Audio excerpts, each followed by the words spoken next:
plan to work into your 70s? Well, you won't need to with the doc's tips to a healthy retirement. We have to get started today. Then, has your fridge gone funky? The doctors let you know if you should keep it or toss it. This is bad for you to leave it hanging around. Plus, you don't want this to rub you the wrong way. Dr. Fab tells us if these gadgets are a buzz or a bust for your back pain. And Tips to make you healthier in just 60 seconds. that's today.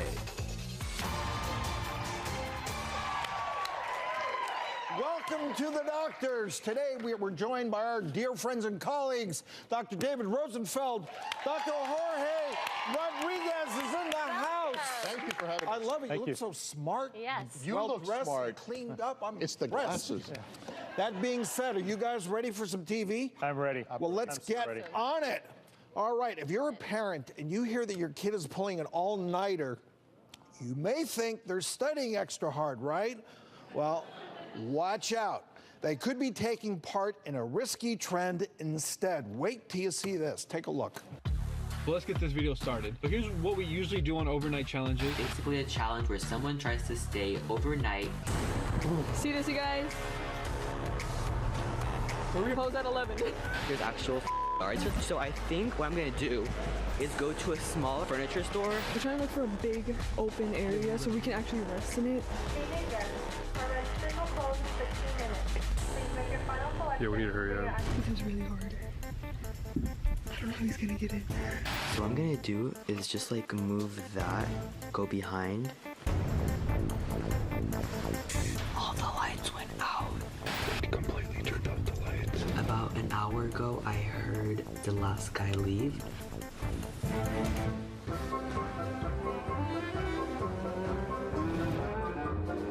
Alright guys, so it's about 9:30 now. I'm just gonna go. Look guys, it's 7:58 right now. I said we just start going. They probably opened the doors by now. Just go.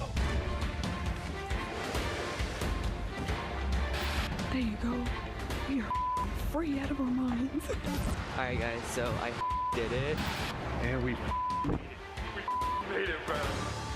Well, doctors, it doesn't look like a good idea to me. No. Wow. So this is actually called the overnight challenge. And what these kids are doing is they're sneaking into convenience stores, furniture stores, restaurants after hours. They stay there overnight. Over 1 million hits on YouTube if you do just a quick search of this. And it's kind of crazy. Like apparently... It's very crazy. What happened to camping? Well, it is sort of like camping. I mean, what are they doing? They're thrill-seeking, and they want to post. It's all about social media. Absolutely. The fact that they're doing it is one thing, but the fact that they're documenting it and sharing it with everybody and trying to be more cool to one-up their friends who just are hanging out, lock themselves in. And not thinking of any of the whatever, the meat consequences. locker. Yeah. I mean, when you get caught, I'm quite sure that's illegal. I mean, you're right. Well, it's You're in a illegal place that's trespassing, right? yeah, it's trespassing. Yeah. They don't know if you're stealing something. I mean, there's That's serious why it can be consequences. dangerous, because you don't know if you're stealing something. What if somebody finds you in the middle of it? You know, and this is where social media, I think, has really brought so many things downhill. Everybody's just trying to get that 15 minutes of fame. Of fame. Right. I mean, you're so right that you could be putting yourself in harm's way. They may think it's an armed robbery or whatever. Right. Or they, worse yet, you could be there during an armed robbery and stuck in the store. I mean, I think Or there are a tremendous fire or, you know. legal and safety concerns. and both. such a Yeah. waste of time for our first responders. Yeah, They're gonna have to take the time to go out to investigate, go in there, probably arrest them. Well, that's a total waste of time. Yeah. But I think it's an interesting thing because my kids are just coming to the cusp Right. of when this is all going to happen. They're 8 and 10, and so when I watch these social media challenges, I always freak out because I worry, like, are they smart enough to realize that this is just a terrible idea? Or even if they're bright, are they doing it for the attention? Are they doing it for the popularity and the validation? All right, if we do this, I'm going to let you pick the spot, okay, Jorge? Okay. You pick the store we're going to hang out in tonight, and Oh, it'll be an ice cream parlor, I think. all right. Moving on, more Americans are concerned than ever about retirement and less confident they'll ever be able to retire at all. According to the Bureau of Labor Statistics, U.S. seniors are working at their highest rates in 55 years. What am I talking about? Around 37% of U.S. workers are expected to work past 70 years old. And I think we may be talking about We are people talking on about this panel up here that You're may be mentioning this, and I'm going, I am going to be a greeter at a hospital. You'd be really good at that. And You'd be great at that. you know, it's different for every profession, but you know, for doctors, we have a tendency to work much. I mean, you know, for you, there's always one more scope. For you, there's always one more rectal exam. Right. For me, there's always one more nose job, and we love what we do. So yeah, but I think here the statistic that's most startling is that this number has gone up by 30% in the past 2 years. So when you think about it, people are working more and more beyond the age of 70. The life expectancy is only about 76, 77. So you're really working. I guess the most recent statistic is 78.6 to be very precise, but you're almost working to the end of your life. Well, and it's because you haven't saved for retirement. Exactly. Expenses have gone up. Income hasn't necessarily gone up for people. Right. What do you got to do? You got to eat. You got to work. And then the thing is, do you work because you love it, or do you work because you have to? I mean, am I working to 80 because I still have to pay bills and I didn't save enough and I didn't plan to retire? I mean, I always look at myself working as long as I can, but I want to cut my hours down, work half days, work 2-3 times a week. But I love it so much that I want to do it because I enjoy it, not because I feel I have to do it at the age of 72. That takes a lot of planning. And on that note, to help us get a jump on saving for retirement is our friend, financial expert, Chris Hogan, who joins us via Skype from Nashville, Tennessee. Chris, welcome back. Hi, Chris. Well, thank you. We know you're the go-to guy on this, so let me just preface, is it ever too late to start saving for retirement? Not at all. I tell people all around the country, it's never too early to get started, and it's absolutely never too late. But what we need is a plan. We need to be intentional. You know, the end goal is for you to end up saving 15% of your household income for retirement. But we have to get started today. We can't waste any more time. Yeah, well, I read an interesting statistic, Chris, and maybe you can comment on this, that 60% of men are saving for retirement, but only 44% of women. So especially given that women live longer, how do you recommend people plan appropriately? Yeah, that's definitely a startling statistic. And oftentimes, as you look at it, most of the time, women are the caregivers. They may be in the home taking care of children, or maybe even taking care of aging parents down the road. But I think realistically, what we all have to do is be intentional and understand if we want to spend later in retirement, we have to get started saving. And there are some small steps that we can take that can lead to big gains. We just have to have the wake-up call, in all honesty. Well, I know, Chris, you're a big advocate. Every little bit counts, right? As you said, small steps can lead to big results. So what are some of your greatest tips? I think the first one is understanding that debt is a threat. I want people to attack debt using the debt snowball. And what I mean by this is just to list out your debts from smallest to biggest. Oftentimes, people always try to attack the biggest debt or the highest interest rate, and you can get discouraged and frustrated when you don't see progress. But when you pick out that little one, and you get started on it and you start throwing extra money at it while making minimum payments on the other, you start to get encouraged and you get excited and you know you can do it. I think part of the reason people aren't saving for retirement is if you're living on an hourly wage and you feel like you just have to cover your daily expenses, it's too remote to think about putting away money for years future. What's a tip? How can people justify and appropriately allocate their resources to cover both? Well, and the reality is you have to understand your expenses and what it takes for you to live on each and every month. But the best way to save is utilizing a 401k or a 403b. Now, we hear these fancy terms and you wonder, what does it mean? All a 401k means is that a company provides their employees a way to save. 403b for hospitals, churches, things of that nature. But when you set those up, the savings happens automatically. I've been told that even putting a small amount of money away, even $5, could add up. Is that true? It really can. I read a story about a lady that put away the $5 she would get in change. She did this for 5 years and ended up saving over $30,000. Wow. So I mean, it's mind-blowing. But if we think about how much money can come through our hands at certain times, starting to put away the $1 bills or saving your coins or a $5 bill, these steps can help people learn the habit of saving. You know, we're naturally built to spend because we all like some things. But that habit of saving is something that you have to build and really structure it around you and what you can do. I've been saving change for over 5 years now, and I've not added it all up yet, but I get excited to see that money grow. And so I'm passing that along to my boys to help them learn that trait as well. So this is something people can start doing today. And what are some tips to control our expenses as well? On the budget side of things, a lot of people mistake keeping track of expenses versus controlling them. Keeping track of your expenses, that's called accounting. Budgeting is where you control things. You start to understand your income coming in and what does it take for you to live on. You can also start to restrict and cut back in areas where you may tend to overspend. For example, groceries and eating out are two key areas where people overspend each and every month. So sit down, know your fixed expenses like your rent and your mortgage, but also be very aware of your variable expenses, your utilities, your cable, things of that nature. And now start to tell money where to go instead of wondering where it went. We work so hard to earn our paychecks. Now what I want people to do is make their paycheck work for them, and budgeting will help them do that. Great tips there, Chris.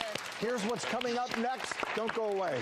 Coming up, should you toss it or keep it past that expiration date? Could this be cold-pressed poison? then the surprising link between popcorn and a healthy BM. No one's going to want to share that popcorn with you otherwise. That's coming up. Throwing away food and products before they expire is a huge waste, but holding on to ones that have expired could make you sick. So we're going to help you decide, should you toss it or keep it? First up, this is a good one, cold pressed juice. If you bought that fancy juice, paid a lot of money for it, you don't want that money to go to waste. So should you toss it or keep it past that expiration date? We got some tossers and we got some keepers. Yeah. Settle the debate right here, Dr. Jorge. You toss it. Yeah. You know, cold-pressed juices, it sounds very healthy, and it is, but juices are nothing but sugar. And sugar, if you leave it for too long, is the breeding ground for bacteria. Yes. And they're not pasteurized. So pasteurization is when you heat something up real quick, it kills the bacteria, and it can sit for longer. Yeah. These are not, so there are possibly bacteria in it, and once you open it, and most people drink like this, so then their saliva gets in, and then that starts to contaminate. You're disgusting. No, but that's true. It's the bacteria from your mouth. You know, they all look at the bottom of the thing, there's backwash, I won't drink. Well, I mean, that's a good point, though, that if you're not going to drink the whole thing at one sitting, then you should be pouring it into a glass and not contaminating, because, I mean, it's like a Petri dish. I mean, that's ready to grow stuff out in a second. You know, and that's what food poisoning is, bacteria that grow in certain sugars. So this is potentially very bad for you if you leave it hanging around. Yeah, and just to keep in mind, this is the cold pressed juice that's not pasteurized. It's so fertile for bacteria. Correct. For sure. So read those labels. When it's expired, toss it. Next, hydrogen peroxide. Doctor. So the next one, a common bathroom staple is your hydrogen peroxide. But many of us, if you're like me, have had this sitting on your shelf for years. And you always go back to that same bottle. But the truth is, when you haven't opened it, it lasts for 3 years, so that's okay. But interestingly, once you've opened it, hydrogen peroxide is just H2O2. So the oxygen gets in, it oxidizes, and it doesn't harm you, but it basically loses all its effectiveness. The reason hydrogen peroxide is so helpful for cuts and wounds is because it goes in, it foams, it kills that bacteria, and that's why it works. So if it's lost its effectiveness, it's not going to harm you, it's just not going to help you in any way. It's not doing anything. So one really good rule of thumb is that you can always check to see if it's still active by just pouring a little bit, and if it fizzes, you can see right here kind of the bubbles, and you can hear it too. It has that little fizzy noise.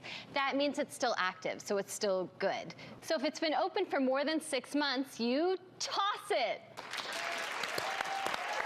I love this, because I would have kept it forever. That's what we all do. Well, and I'm sure we have bottles under the sink that have been there forever. Yeah, you know what might be a good idea is put the date on it, because 3 years might be 5 years, you know, it'll 2004. That's being very organized. Nice. Would you do that? I would never do that. I'm like, great idea. For the rest of you, it's a good idea. All right, finally, what's up next? It's ketchup. Now, I know that you have a bottle or two in your refrigerator and you want to save it to the last drop. So, do you toss it or do you keep it? Well, can you people make up your mind? No. This is a keeper. You can keep it. Thank goodness. Why is that? Ketchup is actually good 6 months to a year after the printed date that appears on the bottle. But you have to remember, though, you should always store it in the refrigerator. It's meant to be stored in the cold, and it's going to last longer. But Dr. O has his own method. If you unscrew that top, and it's hard to get off, and it has that black funk in there, that means your ketchup is no good, right? Get crusties. Yeah. But if black funk, toss it. Ketchup does last because it has vinegar and a lot of sugar in there. I would think the sugar could promote yeah, but the vinegar offsets it. Exactly, right, keeps it acidic, so it's less likely to spoil quickly. But we were talking about ketchup. I know you like ketchup. I love ketchup. When we think about certain things, we immediately want to put ketchup on it. But just remember, a lot of sugar in ketchup. In fact, tablespoon, 5 grams of sugar. That's the same as a chocolate chip cookie. It is. That's why we love it so much. We get addicted to the sugar in ketchup. Seriously, but it's a lot of sugar. So in moderation. Once again, ketchup, it's a keeper. We'll be right back. Coming up, the surprising link between popcorn and a healthy BM. No one's going to want to share that popcorn with you otherwise. then Your breasts are big and heavy. That skin has been stretched. Answers for all your pre-op questions. that's coming up. The following program contains mature subject matter. Viewer discretion is advised. Good health takes time, but today we've got tips to make you healthier in just 60 seconds. Sounds pretty good, doesn't it? Well, we're about to reveal ways you can have a healthier bowel movement. This is where these two really pick it up. And all these tips take only a minute. So first, watch a movie. Popping in a movie at home is good for 2 reasons. Air-popped popcorn is a healthy filling snack loaded with fiber, which we know is going to help in your bowel movements. Typically a serving of popcorn, 15 grams of fiber. And watching the movie, you're relaxing. When you relax, everything relaxes, including those sphincters. Down there, you have a happy colon, things move along. Now you know why a movie theater smells like it does. But I think your point is that air-popped popcorn is the way to go. Yes, we're always... we're always talking about avoiding the chemicals in microwave popcorn, because that's not going to help you, but the 15 grams in the air-popped stuff, so useful for that healthy BM. And you can flavor it however you want. You can use, if you really want to, you can use a healthier oil, maybe a little bit of salt substitute, maybe a little bit of pepper for a little bit of flavor versus the microwavable, which is not as healthy for you. It would be also a good idea, besides just staying on the couch, move around a little bit. That helps things. Do some jumping jacks. Being a butt doctor, number one, and the number 2 business, I would say, I want people to say, oh, I can just sit home, eat potato chips, eat popcorn, watch TV, and I'm going to have great bowel movements. I mean, we do need to be active. I mean, 10 minutes a day, 20 minutes 3 times a week of exercise will improve the intestinal function. All right, Dr. Jorge, what's next? Well, the next thing is massaging your perineum. Oh, really? Well, let's explain what that is, because actually it's kind of an interesting thing. Yes. So you may know it by different names, but perineum is the space between, if you're a woman, your vagina and your anus. So here's the vagina, here's the anus, and this is for women. If you massage in between, in this area here, then that will relax the sphincter. Now, doing this, I don't do this, but seeing patients with problems, especially women with constipation, when I do a rectal exam, if I feel that there's a weakness between the anus and the vagina, the wall in between, that's called a rectocele. So women will actually, besides massaging here, put a finger in the vagina, push backwards to bolster that wall so the stool comes out. And I have women do that, put a thumb in, massage, and then push the back wall of the vagina. So that's like a little pocket of bowel that's coming forward, and you need to push that back the up. wall is bulging into it, the vagina's up here, the wall is bulging upward, and we need to get it back down so the stool will come out. This is not just for women. women. Men have a perineum too. Yes. All right, it's between our scrotum and the anus. Right. So if you're having trouble, you can massage that and have a bowel movement. And if it doesn't work, it may help, right? Yeah. Yeah, but we don't want you to do wash your this. hands, right? Wash your hands before and after. Yeah, we don't want you doing this while you're watching the movie and eating popcorn. Right. These are separate deals. Do one, then do the other. Yes. I want to make that clear. Yeah. All and right. wash your hands, What point? Yes. please, because no one's going to want to share that popcorn. All right. Otherwise. Good point. Dr. Batra. So the last one is for all the ladies. This is about period poop. And it's estimated that we're going to have our periods 450 times in our lifetime. God bless you. Yeah, Wow. The things we do. And so 50% of us actually have constipation or diarrhea issues during our periods. Very common. And the thought is that there's a hormone that you release when you're about to get your period or during your period. It's called prostaglandin. And that hormone is responsible for the contractions that allow you to shed the lining of your uterus. But in most women, that same hormone is going to act on your gut and get things moving. So if you've ever had kind of looser stools or feel like you're going to the bathroom more during your period, that hormone is why. Now, some women, there's a percentage also who that same hormone will make you more constipated. So you just can't win. But the way to kind of help along with this is that if you're like me, you get a lot of cravings during your period. That's when you want your sugars. That's when you want your carbohydrates. Just be really mindful of your diet then, where you're eating a ton of fiber and trying to keep things moving along. The other thing is the hormones of your period actually make you really stressed out. And so we already talked about stress, how it just really worsens your bowel function too. So it's not that easy. It's much easier said than done to tell people to get less stressed. But I think if you can practice more mindfulness, be a little bit more kind to yourself during that period time, it actually does help a lot. And I think the last thing that I thought was really interesting is that coffee is a big stimulant of your GI system. And I know around my period, I drink a ton more coffee because I'm just grouchy, but that probably is making the whole process of the diarrhea worse or the period poops worse. So just one more tip might be to cut down a little bit on that if that's an issue for you. And I see this a lot in my practice, and a big thing too is fluid shifting, because with all the carbohydrates and the salts that they're craving, we need to drink a lot of fluid. And then when the fluids shift, we may get dehydrated where constipation comes in. So I recommend, and I do all the time, fiber every day, a supplemental fiber and water. That really helps in those times where women are on their menses. They just have more regular bowel movements. And psyllium is the ultimate regulator. It'll make a hard stool more soft, and it'll take liquid and bind it and make it solid. So it works for both. It is the ultimate regulator. I know you love that psyllium. I know. So psyllium is spelled very interestingly for our viewers. Just spell it for us. P-S-Y-L-L-I-U-M. Psyllium. And it's just the... Use it in a sentence. Yeah, no, I just think it's interesting. Use it in a spelling bee.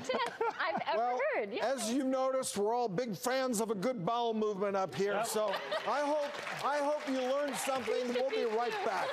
Coming up, your breasts are big and heavy. That skin has been stretched. Answers for all your pre-op questions.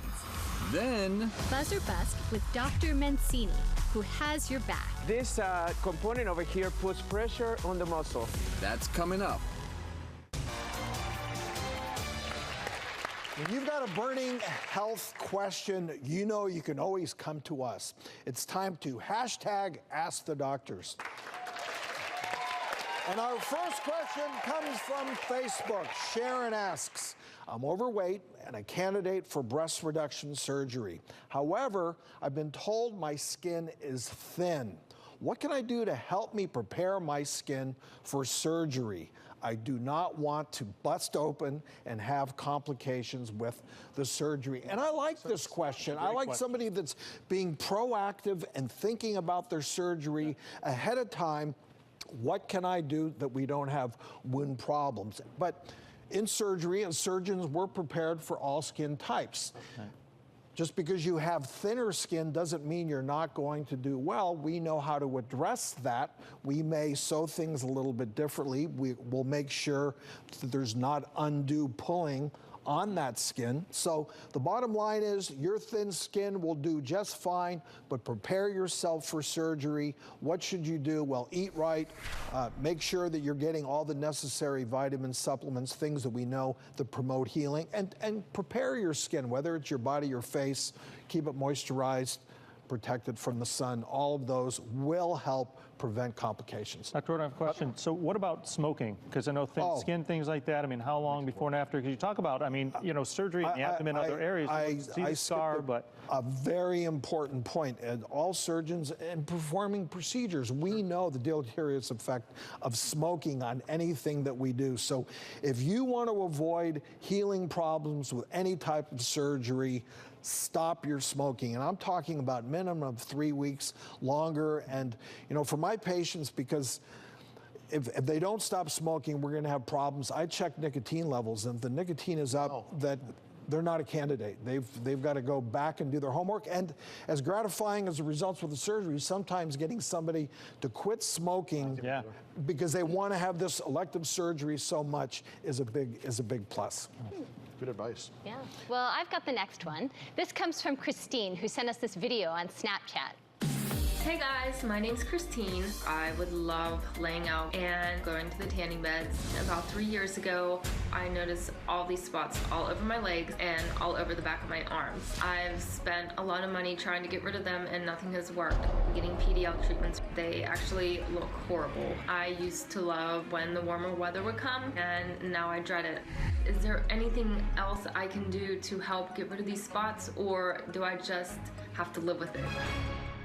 Well, so I think I should probably take this one as the dermatologist on the panel. Or do you want to see one of us struggle with it? Well, we're going to let you have it. But I think, so Christine, so glad you stopped the tanning beds and the sunbathing, because that is just so dangerous and so damaging. But interestingly, the growths in the pictures have nothing to do with sun exposure or ultraviolet. They're actually a very common, completely harmless overgrowth of the skin. They're called seborrheic keratoses. And these run in families. We think they're genetic, and we actually think people get them as they get older. So when people come in to my office and they show me these and they hate them, I always kind of euphemistically call them wisdom spots, because we get them as we get older. That's good. And they come up and they stay. I call them barnacles. Yeah. That's what I call them. Wants to be told you just need your hull scraped a little bit, you'll be back in business. So we're so wise now. No one wants to be told they have barnacles. Well, I think that's one good thing. But in terms of the seborrheic keratoses, even though they're completely safe, they don't usually turn cancerous, they're harmless, and they actually have nothing to do with the sun, people get a number of them, and so there are a lot of ways people try to remove them, and it sounds like Christine has tried some of these, like scraping them off, freezing them with liquid nitrogen, curetting them with a blade. So those are all just destructive things that we use to get rid of them, but they often come back. In her case, what's unfortunate is she has really fair skin, so it looks like wherever they've traumatized her skin, she's been left with a little red footprint, and that's actually really common in many people who are fair like her. The flip side is people like me who are a little bit more olive toned. When you start traumatizing the skin, it often hyperpigments and leaves these dark spots. So to Christine's question, it sounds like she's been treated appropriately, but these are just the footprints from the treatment. They're just going to take time to fade. But the seborrheic keratoses is completely harmless. Many people get them, just a real nuisance. Yeah. We could stay overnight at a dermatologist's office and burn off our barnacles. Right? So, do you want to sneak in? Yes. Is that the plan? We're going to sneak into Dr. Batra's office? That's our overnighter. I'm keeping my office locked. I have my cameras on. I know you guys. All right, Jackie hit us up on Facebook with this question. She says, I've been lactose intolerant for about 25 years. I commonly choose alternative dairy products like soy milk, almond milk, or lactose-free products. I've been having chronic urinary infections, and I've heard it could be related to my lactose intolerance. How do I fix this? Now, Dr. Jorge, I'm going to give this. Toss that to me. I've never heard of this association. This is a rare one, and we were talking about it because that's what we do. We sit around talking about poop, diarrhea, and poop. Yeah. But you know, lactose intolerance, what it does is it usually gives you gas and diarrhea. Now, as we showed before, the anus and the urethra are very close. So sometimes if you have diarrhea, sometimes it could splatter. If you don't wipe in the right direction, it might, especially in women, get into the urethra and be associated with urinary tract infections. But a correlation, correct me here, between lactose intolerance and urinary tract infections is not really 100%. No. And then there's also the possibility that if you have lactose intolerance, you might be supplementing your diet with calcium. So people that take too much calcium might also be predisposed to getting kidney stones, and that may lead to urinary tract infections. But we're stretching here. There really is not that one-on-one correlation. So she should probably go see a doctor to see what might be causing these recurrent urinary tract infections, and not assume that it's a lactose intolerance. So interesting, because I'm lactose intolerant and I never thought about that, but I guess you're saying just the wiping front to back, always make sure you're doing that. Well, keep those great questions coming. Here's what's coming up next. Coming up, Buzz or Bust with Dr. Mancini, who has your back. This component over here puts pressure on the muscle. then Should you take parenting tips from social media? Is it coming from just somebody's random opinion because they tried this once and it didn't kill their kid? that's coming up. In America, back pain is one of the most common reasons for missing work. Popular, yeah. A lot of people agree. Are you all supposed to be at work? Is that the deal? Well, you know what? That's a good excuse. Come into the doctors. We'll write you a note. Write you an excuse. Well, that being said, there's all kinds of products that claim to fix your pain, but are they worth the buzz or are they a total bust? Here to help us separate the hype from the help is healthy living expert Dr. Fab Mancini. Dr. Mancini, welcome back to the show. It's so great to be with you guys. It's been a while since I've been here, and also, you know, I spent the last 30 years taking care of patients, solving their back pain, and experts predict that 80% of the population is going to have back pain. So this is a very important topic. So first up, what do I have? I have trigger point massagers. This one, I'm not sure how it works. So I'm gonna go with something a little more usable. But they claim to quickly help tension and knots. Are they too good to be true, or are they actually doing something? I mean, that actually feels pretty good. Demo this for me, because if I walked into the store and I saw this, I would be totally intimidated. I have no idea what to do with it. Some people, you don't want this to rub you the wrong way, but honestly, I gotta tell you that these devices are actually a buzz. Okay. And the reason for that is this. The way that it works is that this component over here puts pressure on the muscle. And there's some receptors in the muscle that communicate to the brain. And then the brain sends a message to the muscle and says, relax. You know, and most of us, especially with these stressful times today, we get a lot of tension in our bodies, primarily from our physical stress or even emotional stress. And these units, what I love about it is that they give you a quick way, a fast way to get some relief, and you can pretty much take them anywhere. Yeah, but just looking at this thing just stresses me out. Because I don't know what it's going to do to me, so we're just But I think this is useful to know that you think this is a buzz, because I wasn't sure if this whole trigger point thing was actually all just hype. So that's so interesting. The main thing is the fact that you want to relieve that tension throughout the day, throughout the week, and many times we can't get to a massage therapist for a while, so just take it with you. It's like your own personal massage therapist. Yeah. So I have back pain sometimes, and bad feet, and they said that maybe shoe inserts help. Are they a buzz or are they a bust for helping your back? Well, shoe inserts, and as you know, there's many types out there, and I can tell you that the nice thing about all of these insoles, and they're all different, they provide a lot of comfort. But the difference with the custom orthotics is that they're made differently, and these ones are primarily to help you correct your problems. So they help your biomechanics, they help support your arches when they're too low, but they also help distribute your weight throughout the day. So one of the things that I love about this is the fact that it's going to give you not only comfort, but it's going to help your back. And even recent studies have shown that if you wear custom orthotics, you can reduce your back pain by more than 30%. Wow. And I can tell you that they are a buzz. They're a buzz. Wow. Where do we go to get custom orthotics? Because I think for a lot of us, we just think these are just as good. So where should we go to get those custom Well, the ones? custom orthotics, pretty much you go to your healthcare provider. You can go to your chiropractor, your physical therapist, your orthopedic doctors, podiatrists. You can pretty much find them in all healthcare providers. So the drugstore ones, not so good. The ones you can just go... Well, I think they're going to give you comfort, but they're not going to fix your back. So if you're really having some back problems, I think that going the orthotic way is the better. This is all great, like in the daytime, Dr. Mancini. But most of us are spending 8 or 9 hours on our back at night sleeping. So I want to know, is it a buzz or a bust for the memory foam? mattress? I mean, because you see them all over television, is the greatest thing for your back. Buzz or bust? Well, you know, the memory foams, to me, is a bust. Really? And I know it's going to surprise some of you, but the thing that I find with a memory foam is that it gives you support, but they're not as firm as some of the other mattresses, so that way it doesn't support your curvatures as well.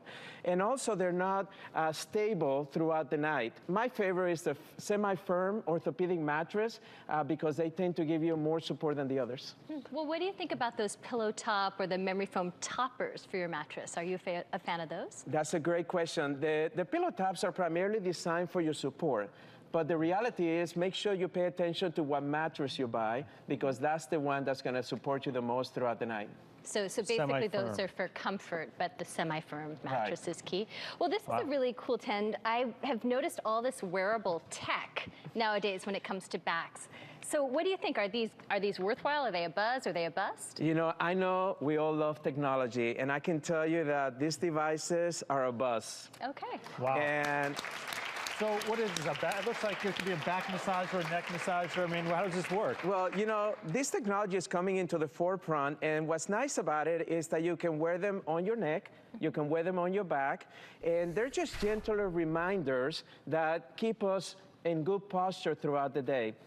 All of us remember our parents nagging us, right? Sit up straight, right? We all have that little voice inside of us. This does it in a much gentler way. It shocks you, right? But they kind of vibrate and kind of remind you anytime you're slugging down because we're texting or because we're in our laptop. So it buzzes, it kind of sits you up straight. And the nice thing about it is that your body adapts to a good posture. So why not be reminded throughout the day? And then pretty much you build a good habit. It's a good idea. Uh-oh, I can see the producers putting in a little buzzer under my body. Sit up straighter. Well, thanks, Dr. Mancini. Great tips. Healthy back, so important. Don't go away. We'll be right back. Coming up. Should you take parenting tips from social media? Is it coming from just somebody's random opinion because they tried this once and it didn't kill their kid? Plus, the only show on TV where everyone at home has a chance to enter to win the Word of the Day giveaway. Find out what it is. That's next. You can find all kinds of information online these days, but could the internet help you become a better parent? Well, a study shows 71% of millennials, that's not you, Jorge, sorry, say social media helps them parent better. Advice from blogs, forums, etc. they wouldn't otherwise see. So I'm talking about a third of moms, and get this, a half of dads use social media daily for parenting help. So 90% found resources online really helpful. And now we know why kids are camping out overnight. So what do you think? I mean, let's... Fair enough. I mean, face it, the internet is a source for everything. Cooking, I find myself cooking more these days. How long does it take to cook this or that or whatever? It's all there. So parenting... Yeah, I know your thoughts. Well, my thoughts. Yeah, I think it's a good resource. But again, I mean, just because I watch the Food Network or read something doesn't mean I can bake a cake. You know what I'm saying? Sure you can. So, well, I could, but it won't be good. Right? So experience is what counts. But I think it's a great resource as long as you don't rely on that to think that that's going to make you a good parent. And who's your resource? I think as a mom, there's so much information out there, and it's great to have that support and that validation that maybe wasn't there years ago when you were up in the night trying to nurse and you felt so isolated and so alone. I think that's where this comes in as a really nice thing. But I think some of the sources can also be really inaccurate and actually cause you to harm your kids. And I think that's what it comes down to, is the credibility of the source. Is it coming from Mayo Clinic? Is it coming from WebMD? Is it coming from just somebody's random opinion because they tried this once and it didn't kill their kid? You know, so I think if in doubt, run it by your doctor, your pediatrician, your OB, because I think that's really the bottom line. You know, I'll say something as a dad of 3 boys. I know the biggest thing is kids need encouragement, love, and support. And if I'm at work all day and I'm not home, because I'm doing social media so much. I'm like ignoring my kids because I'm on my phone at dinner and I'm ignoring them. I said, I mean, the number one parenting thing is play with your kids and be with your kids. Spend time with them. Let them know you love them. You will see growth like you've never seen before. When it comes to parenting, there are a lot of ways you don't have to be online all the time in order to truly shine. Shine, that's our word of the day. Enter Shine at thedoctorstv.com for your chance to win a silver charm necklace by Helen Ficalora. Wow. And guess what? You're all going home with Lots more ahead, don't go away. Coming up, a doctor's prescription if you're counting sheep at bedtime. That's next. A few minutes ago, we told you the word of the day. Now we're going to tell you the one word you should never say if you're having trouble falling asleep. You ready for this? Yeah. This is a little surprising. It's insomniac. A study shows that insomnia isn't just a sleep disorder. It's what we call a cognitive appraisal disorder. So what I'm saying is that you may be more affected by identifying yourself as an insomniac, a person who's having trouble sleeping, than actually having some underlying sleeping problems. So people who think that they're insomniacs, having trouble sleeping, have an increased likelihood of fatigue, depression, hypertension, all of those symptoms that we associate with not getting enough sleep. It's like a self-fulfilling prophecy almost. Yeah. You know, words are powerful. Yeah, well, I think 30% of the U.S. population suffers from some sort of sleep disorder. So it just, like you said, words are so powerful. Before you give yourself that label and then give yourself the fatigue and the depression, just take a step back and think of more healthy ways. And I think that's the key word you use, labeling, that when you start labeling yourself with whatever, then you will become that. Yeah, you will convince yourself that you'll be so attuned to it that you're gonna appreciate symptoms that may not really Which is why be I there. use the words great, awesome, fantastic. Well, I want to thank you two docs because you two are great, awesome doctors. Yes. Thank you. You guys bring it. And for anything you've missed on today's show, visit us at thedoctorstv.com. We will see you next time.